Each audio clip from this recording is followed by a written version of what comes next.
Usap-usapan po ngayon sa Iligan City ang mais na namunga raw ng imahen ng Birheng Maria.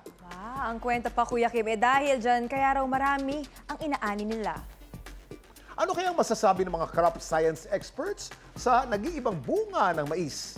Yan ang kwentong inalam ni Bernadette Reyes.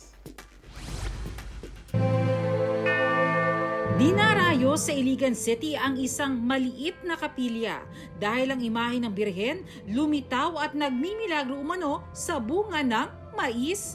Dito sa barangay Digilaan, lahat sila pupunta dito. Lahat-lahat ng hinihingi nila ng mga sa mga sakit. Pagdesisyonan namin, lahat, pati pamilya nila, napagawaan siya ng altar. Si Virginia ang tumatayong tagapangalaga ng imahe mula nang pumanaw ang nakapansin ng bunga na si Nanay Barita.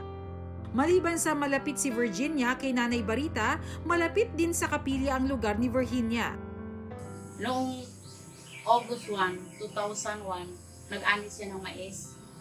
Tapos pag binuksan niya mais, may nakita siyang kakaibang bagay. Tapos pinakita niya yung maobirgin sa mais. Yung mga magulong na lugar. Dito namin inaano sa kanya. Para sa ilang deboto, malaking tulong ang nagmumula sa di umanong imahe ng Birhen sa mais. Masa kuan kaning bag niya nga naisip na ang Birhen gibutan dali ra kay naabri ang kuan so nagpasabot gyud ko nga katon duha ka tawo dautan nga mga tawo. Buot sa tinud-anay lang buot man tupo nila unta na kuhaon. Dali kang nanay mga nyug mga lugas para po i-apil nila gumod i-apil nila kuan sa ilang binhi. So ang tuupod sa mga mag-uuma na ang tubo gid niya maayo.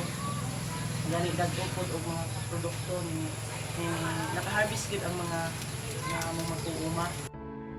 Napansin din ng mga deboto na habang tumatagal, mas lumilinaw ang imahe ng Birhen sa nasabing mais. Yung hindi pa makikita masyado kasi maliit pa. Tapos mga ilang araw, ilang panahon, yun. Marami nang nagsabi nga ano siya na Birhen. Ang itsura sa mais, lumalaki siya. Tapos hindi nabubulok. Noon, pag wala siyang naubusan siya ng buhok, tumutubo. Ayon kay Dr. Lolita Beato, isang crop science expert, maaaring epekto ng human factor ang nangyari dahil sa di umanong paglitaw ng Birhen sa mais.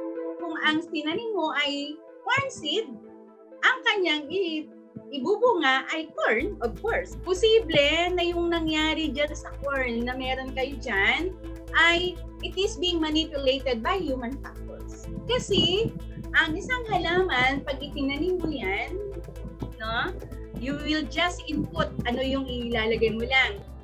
Dagdag pa niya, may hangganan at nabubulok ang anumang crop o pananim. Ang paglaki ng corn, that is by nature. Wala tayong variety ng mais na may Birhen. Merong mais na lumaki. Bakit lumaki? Kasi meron na siyang sakit. Ito namang mga grain crops na to, yan ay masisira. Nabubulok din yan kahit na ano pang pagkakatulo niyan. Para sa mga residente, malaking pag-asa ang dala nito mula nang mapunta sa kanilang barangay. Kaya siguro nagpakita ang Birhen sa mais para naman ang tao sumipag.